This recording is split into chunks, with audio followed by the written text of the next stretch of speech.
Chad Conine, Waco Tribune-Herald. Chloe, you had several big baskets there in the 15-0 run that kind of got you guys going. When things are going right like they were in that moment, how are you feeling? What's going through your head, and specifically, what was going through your head tonight? Just to keep it going. We knew we couldn't let up. They're a good team, so we just had to play hard for a whole 40 minutes. So, it was great. Everything was going right for us, but we would just stay in the moment. Jerry Hill, Baylor Bear Insider. Juicy, you missed your first 4. I know Kim tells you keep shooting. What got you going, I guess? At halftime before we came back out, Coach told me just to quit rushing, to settle down, and to set my feet, and just relax and shoot. So that kind of helped me settle down a little bit in the second half. Kalani, Stephen Hawkins with the AP in Dallas. We had talked about the matchup in the post today, obviously going into this game. Kind of what did you think about how it all played out today? And you might not have the points, but you were very active and very involved. And that pass you had to Dede was probably one of the best I've seen in a while. You're right. I didn't have the points or the fancy double-double, but I think I came out with great defense, and I think that was my focus in the whole game, and I executed. So. Oh, the pass to Dede. She just kept cutting. I just kept seeing her. In the middle of a post move one time, I was like, wow, she's really wide open. So I just kept throwing it to her. If you want to keep leaving her open, I'm going to just throw it to her. Kalani, you started the game by grabbing a rebound. You and Christine were right there. You got an offensive rebound, and then you went right back up with a layup. Was that a big basket in your head at that moment, just to set the tone? I definitely think it was a momentum changer. Gave us a lot of energy, and we were really excited to get the first basket, so got us on a roll. And then, Juicy, your three-pointer to end the first half. You mentioned at halftime, Coach said to settle down and just keep shooting, but, how big was that shot in terms of momentum and a good feeling going to the break? I guess it was kind of a big momentum change. I know the shot before that, it was an air ball, but we were supposed to be running the play, and the play wasn't open. So, I just took the shot. I had to look up at the shot clock. It was 2 seconds, took a dribble and shot it. And I know home court advantage is a big thing for us, because when we go away, we have to look at the shot clocks. And here I just had to happen to look up, and it was 2 seconds, so I just took the shot. Mandy Knight, Fox 44 Sports. Kalani, in the end of the first quarter, going into the second, you all outscored them, went on a 25-2 run. Can you just kind of reflect on the atmosphere of the Farrell Center and, this being your senior year and kind of just, in that game moment? Our fans played a big part. They give us so much energy and excitement. When they get excited, when we make a great play, they push us to do better. And I don't know. We got some of the best fans in the country, and it's just been a blessing to play in front of them. Kalani, I know your drive and focus is to get to a Final Four, but the emotions of playing your last game in the Farrell Center, you knew it was going to come at some point, but what are the emotions like, and what was it like to just on that victory lap? It kind of really, I was more shocked than anything. I don't know, I'm going to miss it for sure. So I'm a little sad, but I just want to thank Baylor Nation. I'm so grateful. Chloe, kind of the same thing for you. You guys went back in, then she did the substitution timeout, the big hug with Kim, and then the victory lap. You only spent 1 year here, but what was that? What were those moments like for you? It's been a blessing, honestly, to play here at Baylor.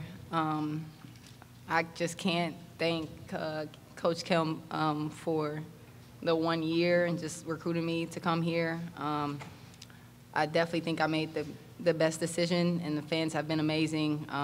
They're family for sure. And this 1 year, it's really felt longer to me. But yeah, it's a blessing. Corey, going back a little bit to the game, you mentioned about the run. You guys wanted to just keep it going, but before that, when it was kind of back and forth and when they had the lead a couple of times, just talk about what the feel was and what it felt like for you guys to kind of be in a game like that and what you needed to do to kind of get past that and to get on that run. Just to keep playing our game. We knew eventually we kind of run them down, get them tired, but our transition is our go-to, really. We love to get out in transition and run. We knew once we started that, getting the passing lane, getting steals, leaking out, once we started doing that, we knew they couldn't keep up much longer. So that was our main focus, and I think that helped us on the run.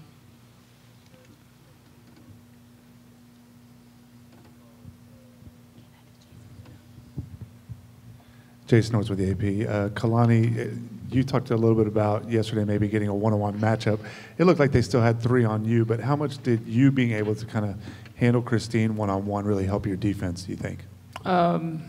It definitely helped me. She's a great player, athletic, can jump out of the gym. So she definitely challenged me on the defensive end, and to just come and deliver, I think it speaks volumes for me because moving my feet has been something I've been working on for 4 years, and I think I've gotten better. So, Kim, I remember in the NCAA tournament selection show, Andy Landers' question about whether y'all would be able to do tempo. Did you answer that tonight? I mean, I think you had answered it during the year, but I mean, scoring 102 points in an NCAA game. Yeah, I don't know. You either go fast or you slow.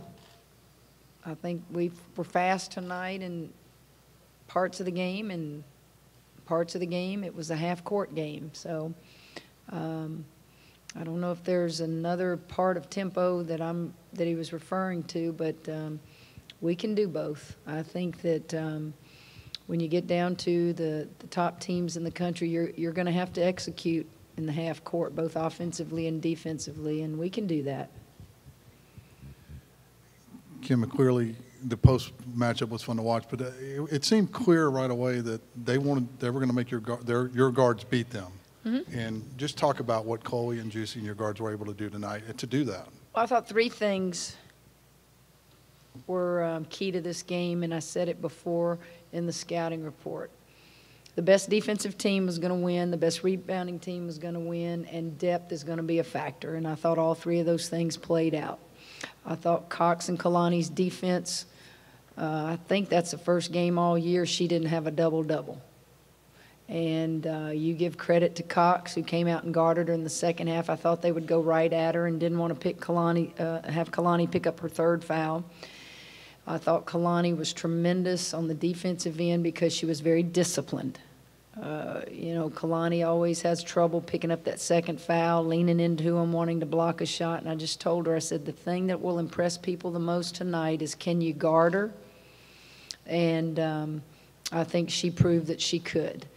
And then when you talk about rebounding, that kid played 33 minutes and had 6 rebounds, and I can't help but look at Nalissa Smith and Akira DaCosta. They both played 11 minutes, and Queen Egbo.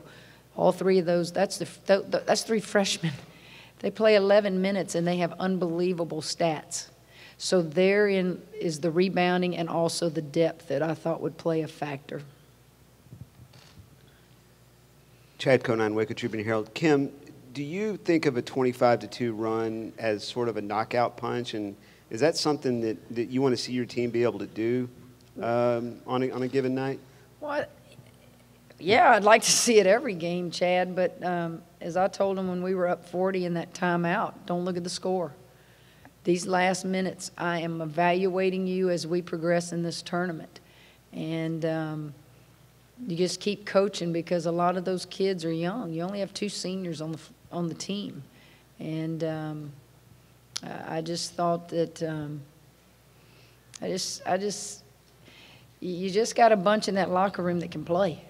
And it's our job to keep them focused and motivated. And I think I have used everything possible to motivate them. I mean, I'm digging deep. I'm showing them 2005 national championship film, and they're just looking at me like, Coach, God, you were younger, no wrinkles, no gray hair. And I said, focus on the floor.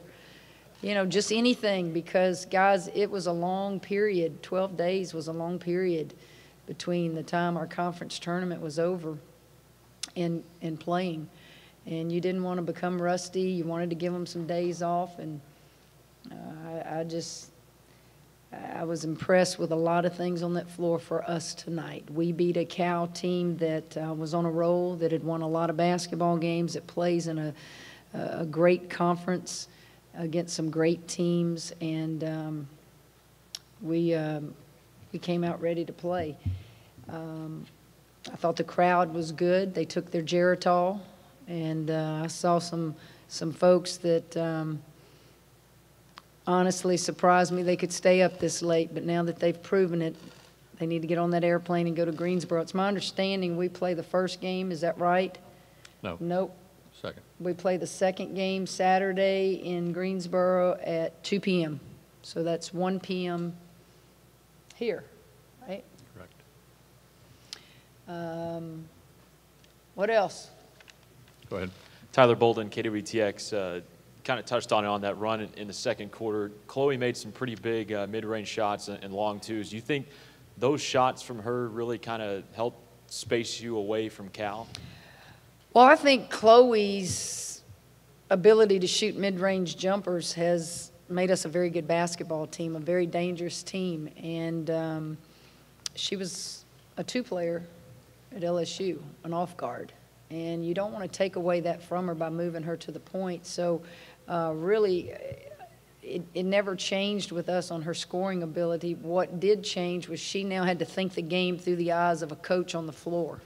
And she has just done a remarkable job with that. Kim, you mentioned obviously the crowd here tonight, but apparently throughout all 16 regions there were good crowds the first two rounds. Just talk about what that means for women's college basketball to have the kind of crowds you've had and the kind of crowds apparently that were around the country for these first two rounds. Well, it's why we moved from neutral courts. You know, I read Bryce Cherry's article in Sunday's paper, and I'm not sure the gist of his article, but it sounded like he wanted to say home court is an advantage. Well, we've tried the other way, as y'all heard me say, and we're not ready for that. And what I would say to him is get better. If you're one that doesn't get to host, get better. Improve your team. And you know, I'm not a believer, like he said in his article, that the tournament starts after you get to the Sweet 16. I thought that was a great game tonight. I've seen some lower seeds get beat. Didn't I just see Missouri State beat Iowa State on their home floor? There were 5 lower-seeded teams in the round of 32 that won. There was Miami got beat in the second round, and they were a 3 seed or a 4 seed. So I disagreed with his article that the game doesn't start until basically you get to a Sweet 16. Maybe I interpreted the article wrong, but man, I sure wish that he would have talked about what a great memory it was for Abilene Christian. God, what a memory those kids have, instead of something that came across as negative. Kim, you talked about Queen and what she was able to do in 11 minutes. A lot of that was even with Inigwe still in the game. For her to have 8 points, 6 rebounds, 2 blocks. Look at Alyssa's stats. Yeah. Look at Akira's stats. I couldn't pick one of the 3 of them because what they did was outstanding. We emphasized rebounding to those kids, and they went in there. The points are icing on the cake. But what they did defensively in altering shots, they fouled a couple times, but just going in there and rebounding the ball. And all 3 of those kids did that.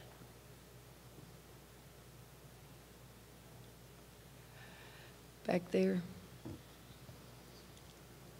Maggie Stinnett, Learfield IMG College. Coach, you talk about the fans allowing you to feed the monster all the time, but you've exhibited such excellence in 19 years. What do you have to say for your fans and about continuing to feed the monster? They're still here. Well, I shouldn't say that because a lot of them have passed away. I mean, we've lost a ton of great supporters, Maggie. They appreciate women's basketball at Baylor University. And I'm blessed. Little did we know as a staff when we came here 19 years ago that we would do this as quickly as we did it. And then to maintain it, it wears on you. It wears on you. Some coaches have a different personality than I do, I give it everything I have. I give it every ounce of energy I have. Those kids give it every ounce of energy that they have. And the fans, God bless them, because they love women's basketball here at Baylor. We've got time for a couple of more questions. Chad. Kim, now you're going to Greensboro to play South Carolina. Do you like the fact that you've been to Columbia, South Carolina to play South Carolina? You know, I don't know. I thought about that. Do I like the fact that we've already played them this year, or would I rather go into it not knowing much about each other? I don't know. But we know what they do. They know what we do. It'll be like a home court to them. What is it, a couple hours, 2 or 3 hours from their home. I'm not sure, NC State, Kentucky, who won that? NC State, it'll be a home court for them. That's where the ACC tournament is played. That's okay. That's okay. We'll go and give it our best shot, and got to win 2 to get to a Final Four, and it's fun. It's fun.